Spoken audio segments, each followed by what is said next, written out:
Dricus Du Plessis vs. Sean Strickland 2 takes place this weekend at UFC 312, and in today's video I'm going to go through the entire card, early prelims all the way down to the main event, being Dricus Du Plessis vs. Sean Strickland, giving you my predictions and breakdown as to why I think each person's going to win and how.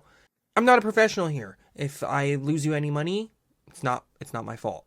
I'm just a boy. This card is absolutely garbage. This card is one of the worst cards I've ever seen on pay-per-view. It's crazy they're charging $80 for this. With that being said, we're still going to predict it, and we're still going to tune in. Now, I don't want to hear anything about my pronunciation of names. Because look at this.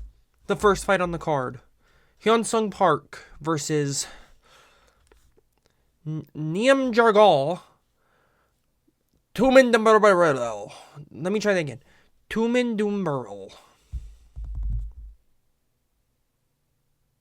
I think Hyun-Sung Park is going to get this one done over Nimajagarabar in round 2 by TKO. I think he's more of a finisher. They both have decent records, but I'm going with Hyun-Sung Park. I believe his finishing ability, and I think he's had more experience and better fights than Nimajagarabar. Just because I can't say his name doesn't mean I didn't research some of his past fights and performances. Killian Sekalid versus Anshel Jubli. Our boy, Anshel Jubli. If you know, you know. I want to pick him really bad, but he's just not very good. He's really, really not. I'm going to pick Killian Sekalid to get this one done.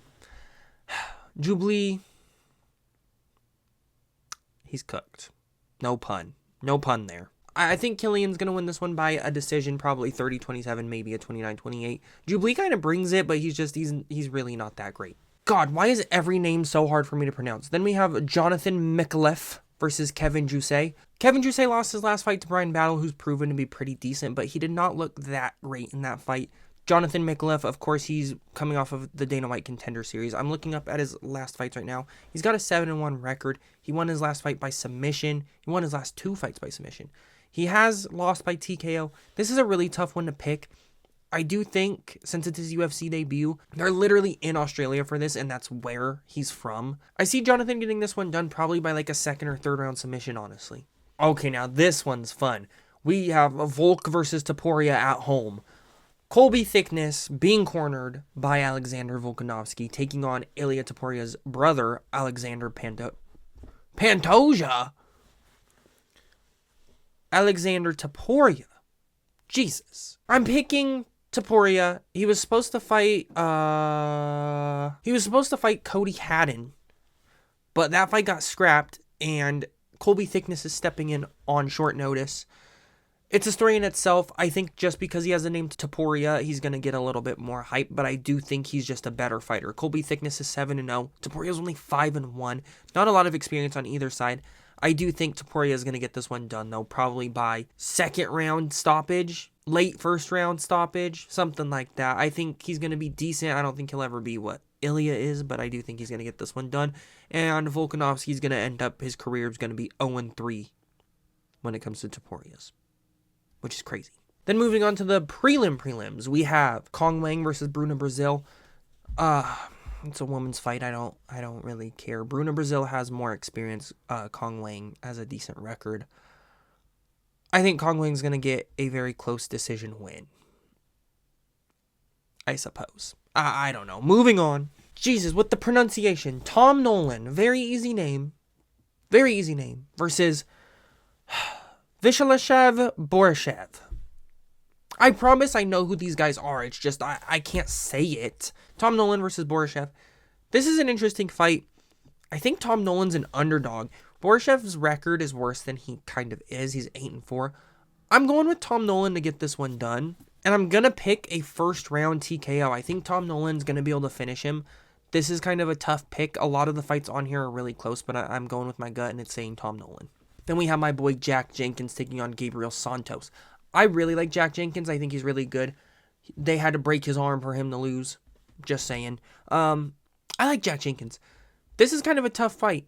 When I looked at the odds, I think it said Gabriel Santos was a favorite, which is crazy. I'm picking Jack Jenkins to get this one done. I'm going to go with a decision. I think he's all around a pretty good fighter, and I just believe in his ability to get this one done, especially kind of at home, you know? So I'm going with Jack Jenkins. I really like this guy. Maybe there's some bias going into that. I think he's super entertaining and super fun to watch on the come up. Then we move on to the main card, and no, I'm not joking when I say this. Opening up the main card is Jake Matthews versus Francisco Prado. Jake Matthews in 2025 is on a UFC pay-per-view. Now, again, odds could change, but I think Jake Matthews is an underdog here, and I kind of like him as a pick. Prado is pretty good, but Jake Matthews has a lot of experience, and he's kind of a savage in there. I think Jake Matthews is going to be able to get this one done. I am leaning towards just like kind of a whatever decision, though.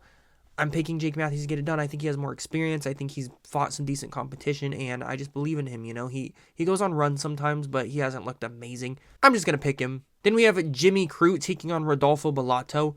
Jimmy Crute is not what he was.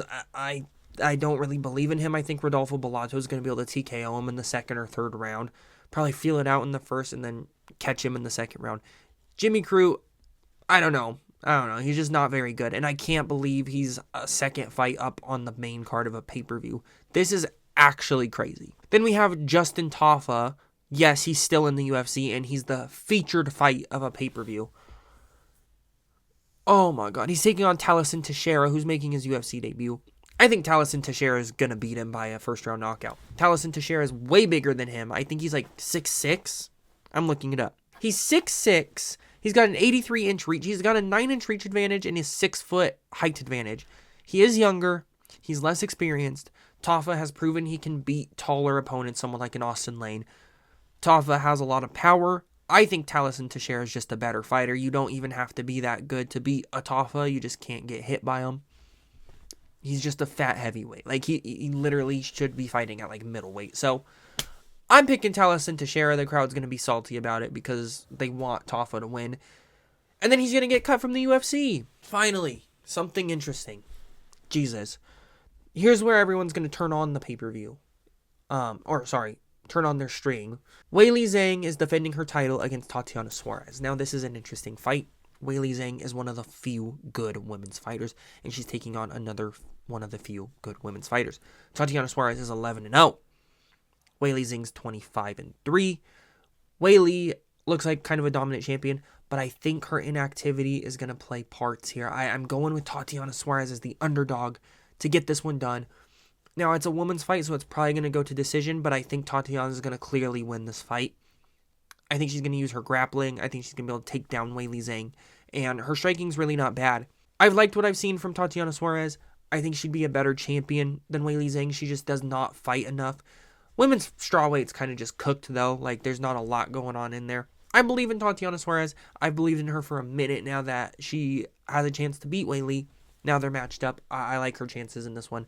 Probably going to be like a 49-46 decision. That's what I'm going to go with.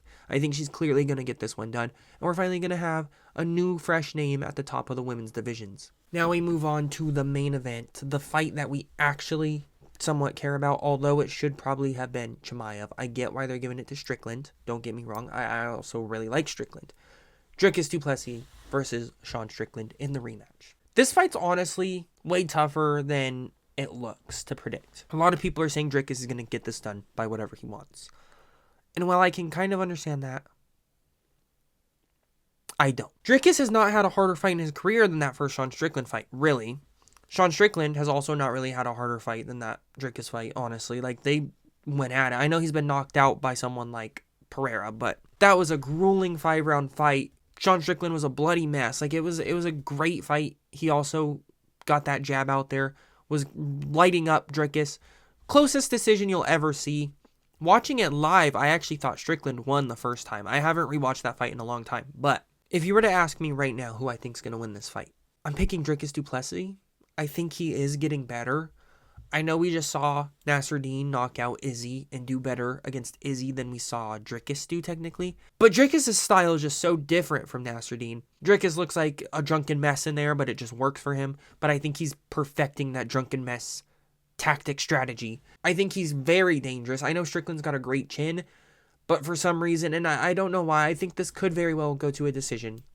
But I see Dricus catching Sean Strickland in the 4th round and then getting on him like he did Izzy and subbing him. I really do. I think Dricus is going to win this fight by a submission in the 4th round.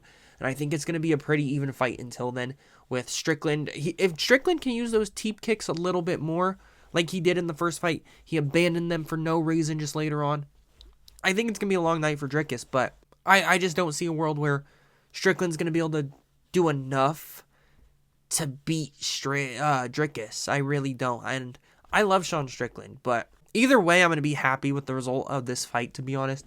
The winner's just going to lose to Hamzat most likely anyways, which is tough. I like Dricus' odds in this one. He's a favorite. I get why. I'm picking Dricus to get this done by 4th round submission. So those are my picks for UFC 312. I'm sorry I didn't break these down as much. There's a lot of nobodies on this card. There's actually nobodies on the main card of the pay-per-view. It's crazy. But these are still my predictions. I did the research that I could. My last card, I went 9-2, so hopefully we can follow that up with a decent card here. If you like this video, please like, comment, and subscribe. I'll see y'all later with an event breakdown after this event happens. We'll talk about how good I did on picks. See you later. Peace.